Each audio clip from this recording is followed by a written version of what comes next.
Good evening students, MCom semester 4 management accounting 2। Management accounting 2 में हमारे channel पर 2019, 20, 21 and 22 4 years 4 साल की एमसीक्यू अवेलेबल है। Now this is for April 2023, the latest one. So in this video what we are going to do, we are going to solve MCQ for the year 23, that is the latest one। ये solve करवाने के बाद आपके पास 5 साल के MCQ के answer available है, तो I think that will be very helpful to you guys. English के बाद गुजराती मीडियम में भी मैं इसको आंसर एक्सप्लेन कर दूंगी। Let's start. IRR is cut off rate, बहुत बार पूछा गया हुआ MCQ है।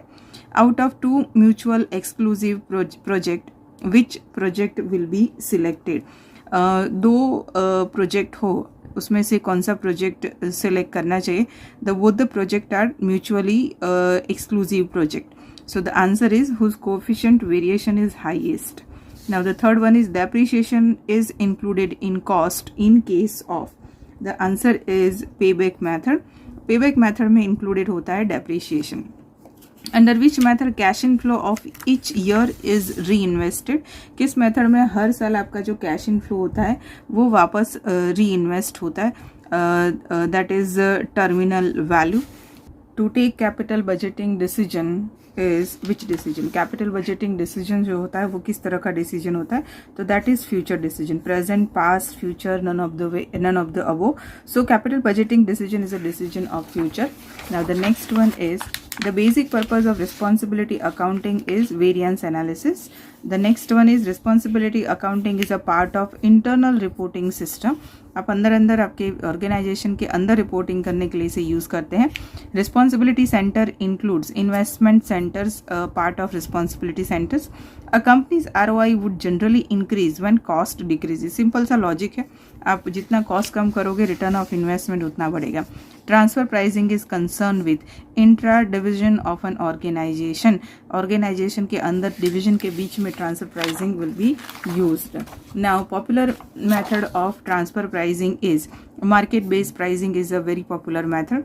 Transfer pricing is useful for evaluating performance of a department. Department का परफॉर्मेंस यूज करने के लिए इसे यूज करा जाता है, that is what is called intra division. ये अंदर होता है इसलिए उसे इंट्रा कहते हैं।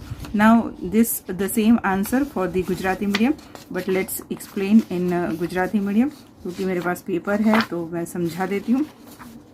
चलिए, द फर्स्ट MCQ, आंतरिक वळतरનો દર છે, कट ऑफ दर। મોસ્ટ ઓફ ધ ટાઈમ ये MCQ પૂછા જાતા है। બે પરસ્પર નિવારક યોજનાઓમાંથી કઈ યોજના પસંદ કરવામાં આવે છે, તો જેનું ચલનાંક મહત્તમ હોય। ઘસારાને પડતરમાં કઈ પદ્ધતિ ઉમેરવામાં આવે છે, તો ધ રાઇટ આન્સર ઇઝ પરત આપ પદ્ધતિ।